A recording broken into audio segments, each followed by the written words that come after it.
MP అంటే పార్లమెంట్లో మాట్లాడి కేంద్రాన్ని మెప్పించి 1-2 ప్రాజెక్టులు తేవాలి.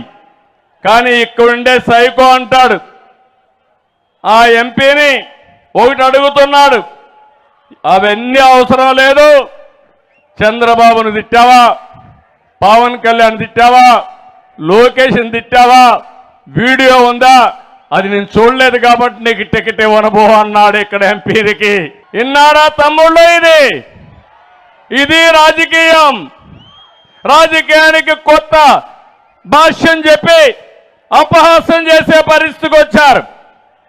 ఇంకొక పక్క ఒక బీసీ ఎంపీ కర్నూలు నుంచి మాట్లాడుతున్నాడు, 5 ఏళ్లలో 2 సార్లు కూడా ముఖ్యమంత్రిని గెలవలేదు, అపాయింట్మెంటే ఇవ్వలేదు అని ఒక ఎంపీ, ఒక వెనుకబడిన వర్గాల ఎంపీ చెప్పాడంటే ఈ ముఖ్యమంత్రికి ఎంత అహంభావం ఒకసారి ఆలోచించండి. అలాంటి అహంభావం ఉండే ముఖ్యమంత్రి ఈ రాష్ట్రానికి ముఖ్యమంత్రిగా ఉండడానికి అర్హత లేదని చెప్పి నేను మీకు తెలియజేస్తున్నా.